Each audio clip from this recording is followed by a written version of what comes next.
नमस्कार.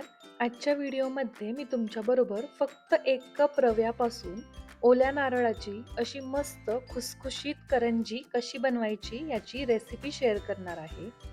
लवकरच नारळी पौर्णिमा येतेय, गणपती, गौरी येतायत. तर ही रेसिपी नक्की ट्राय करून बघा आणि तुमच्या घरी एकदा नक्की बनवून बघा. यामध्ये कुठल्याही प्रकारचा मी मैदा वापरला नाहीये, कोणतंही पीठ वापरलं नाहीये. फक्त 1 कप रव्यापासून हे करंजीचं मस्त खुसखुशीत आवरण बनवलंय आणि करंजीच्या आत ओल्या नारळाचा मस्त असं सारणही बनवलंय. खूप सुंदर लागते ही करंजी. एकदा मस्ट ट्राय रेसिपी आहे. नक्की ट्राय करा आणि तुमची करंजी कशी झाली हे मला कमेंटमध्ये नक्की सांगा. आता सर्वात आधी आपण करंजीचं आवरण कसं बनवायचं ते बघूया. तर त्यासाठी मी एका परातीमध्ये 1 वाटी बारीक रवा घेतलाय. एकदम जो बारीक साईजचा रवा येतो आपल्याला तोच इथे वापरायचा आहे. आता त्यामध्ये मी चिमूटभर मीठ घालून घेतलं आहे. मीठ घातल्यानंतर हे सर्व छान मिक्स करून घ्यायचं. नंतर याला मध्यभागी थोडासा असा खड्डा करून घ्यायचा. आता यामध्ये मी आपण पोहे खायचा जो चमचा असतो त्या चमच्याने 2 चमचे तेल एकदम कडकडीत गरम करून घेतलं आहे ते घालून घेणार आहे. आता तेल घालून घेतलं की हे आपण सर्वात आधी चमच्याने मिक्स करून घ्यायचं. हे गरम असतं त्यामुळे एकदम त्यामध्ये मिक्स करण्यासाठी हात घालायचा नाही. चमच्याने थोडं मिक्स झालं की यामध्ये आपल्याला थोडं थोडं पाणी घालून हे छान मळून घ्यायचं आहे. याचा आपल्याला छान असा गोळा बनवायचा आहे. हे मळताना आपल्याला हे पीठ थोडंसं सैलसरच मळायचंय, कारण ते आपण थोडा वेळ भिजत ठेवणार आहे. भिजत ठेवल्यानंतर रवा थोडा फुलतो आणि मग ते पीठ घट्ट होतं. यामध्ये अजिबात मैदा किंवा कोणतंही पीठ घालायची गरज पडत नाही. फक्त रव्याची करंजीचं जर आवरण केलं तर करंजी अगदी मस्त खुसखुशीत होते. बाहेरचं आवरण मस्त खुसखुशीत आणि आतून ओल्या नारळाचं गोडसर ओलसर आवरण. खूप मस्त लागते ही करंजी. आता इथे मी मस्त असा याचा एक गोळा बनवून घेतलाय. थोडासा सैलसरच मळलाय. आता याला थोडंसं तेलाचा वरून हात लावायचा आणि झाकण ठेवून एक अर्ध्या तासासाठी आपण हे साईडला ठेवून देणार आहोत. जितकं छान तुमचं हे पीठ मुरेल तितकं छान आवरण मस्त खुसखुशीत बनतं. आता तोपर्यंत आपण सारणाची तयारी करून घेऊ. आता सारण बनवण्यासाठी कढई गरम करून घ्यायची आणि त्यामध्ये 2 चमचे खसखस घालून घ्यायची. खसखस आपल्याला बारीक गॅसवरती सतत हलवत राहत भाजून घ्यायची आहे. खसखस लगेच भाजली जाते त्यामुळे बारीक गॅसवरती शक्यतो ती भाजायची. थोडीशी सोनेरी रंगाची होईपर्यंत भाजून झाली की ती एका डिशमध्ये काढून घ्यायची. नंतर याच कढईमध्ये 2 चमचे साजूक तूप घालून घ्यायचं आणि यामध्ये बारीक चिरलेले बदामाचे आणि काजूचे मी इथे काप घातले आहेत. तुम्ही तुमच्या आवडीनुसार कोणतेही ड्रायफ्रूट्स घालू शकता, पण ड्रायफ्रूट्स नक्की घाला, त्यामुळे सारण खूप छान बनतं. आता हे बदामाचे आणि काजूचे काप पण सोनेरी रंगाचे होईपर्यंत मी परतून घेणार आहे आणि नंतर एका डिशमध्ये काढून घेणार आहे. आता याच कढईत याच तुपामध्ये मी 2 कप नारळाचा कीस घालणार आहे. इथे मी ओला नारळाचा जो कडक भाग असतो तो काढून घेतला. त्यानंतर त्याचे बारीक काप करून घेतले आणि हा ओला नारळ मिक्सरला फिरवून घेतला आहे. तुम्ही हा नारळ खोवून घेऊ शकता किंवा मग काही जण ओला नारळ खिसणीवरती खिसून घेतात, तर तुम्ही तसाही वापरू शकता. पण मिक्सरवरती पटकन बारीक होतो आणि सारण लगेच छान बनतं. आता ओला नारळ आपल्याला थोडासा सुट्टा होईपर्यंत सुटसुटीत होईपर्यंतच परतायचा आहे.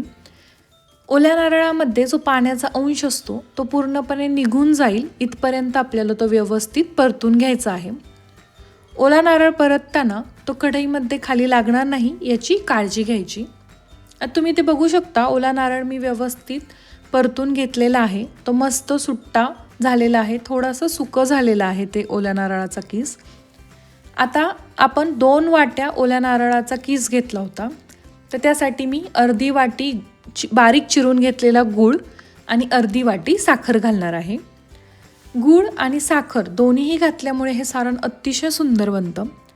तुम्हाला हवं असेल तर तुम्ही डायरेक्ट 1 वाटी बारीक चिरलेला गूळसुद्धा घालू शकता. आता हा गूळ पूर्णपणे विरघळेपर्यंत आपल्याला सारण छान परतून घ्यायचं आहे. गूळ आपला व्यवस्थित विरघळला की सारण थोडंसं ओलसर होतं. ते ओलसर सारण आपल्याला पुन्हा एकदा थोडंसं घट्टसर होईपर्यंत परतत राहायचं आहे. सारण कढईला खाली लागणार नाही, करपलं जाणार नाही याची व्यवस्थित काळजी घ्यायची. आता तुम्ही ते बघू शकता, सारण आपलं पुन्हा एकदा व्यवस्थित घट्ट झालेलं आहे. आता या स्टेजला यामध्ये आपण भाजून घेतलेली खसखस आणि तळून घेतलेले बदामाचे काजूचे काप घालायचे आहेत आणि त्याचबरोबर मी अर्धा चमचा वेलची पावडरसुद्धा घालणार आहे. तुम्हाला हवं असेल तर तुम्ही यामध्ये जायफळसुद्धा थोडंसं खिसून घालू शकता. लगेचच गॅस मी बंद करून घेणार आहे आणि हे सारण एकदा पुन्हा छान मिक्स करून घेऊन पूर्णपणे थंड होऊन देणार आहे. करंजी बनवताना हे सारण पूर्ण थंड होणं खूप गरजेचं आहे.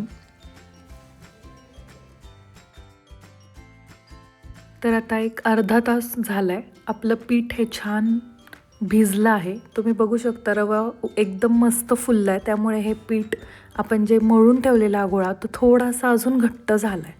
आता तो पुन्हा एकदा आपल्याला 1 मिनिट व्यवस्थित मळून घ्यायचा आहे.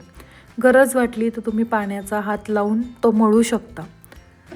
यानंतरनं तुम्ही करंजी कोणत्या साईजची बनवणार आहात त्यानुसार याचे गोळे बनवून घ्यायचे.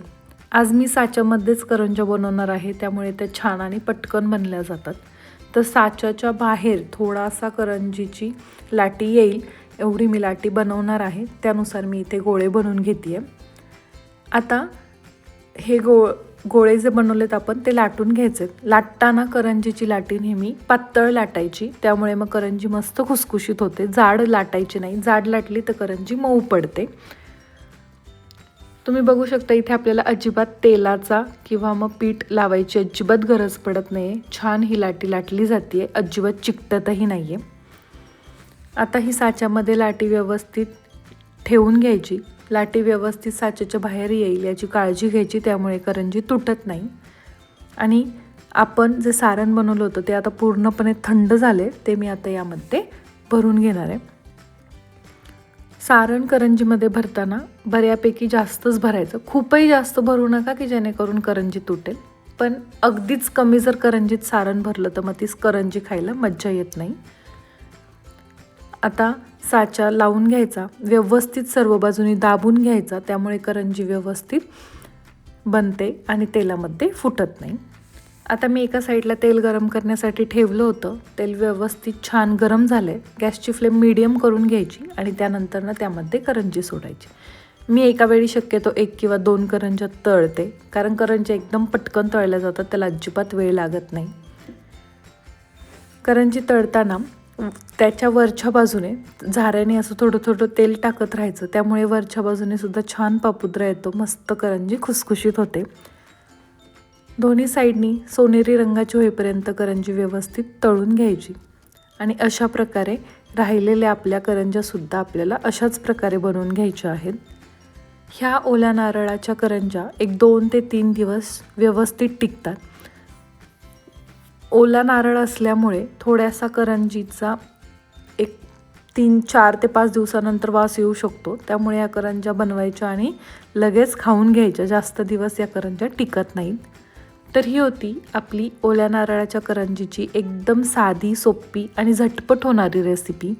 तर तुम्हाला आपली आजची रेसिपी कशी वाटली हे मला तुम्ही कमेंटमध्ये नक्की सांगा. व्हिडिओ आवडला असेल तर व्हिडिओला लाईक आणि शेअर करा आणि अशा छान छान रेसिपीज बघण्यासाठी आपल्या स्नेहाज किचन स्टोरीजला नक्की सबस्क्राईब करा. भेटूया पुन्हा एकदा अशा छान रेसिपीसोबत पुढील व्हिडिओमध्ये. धन्यवाद.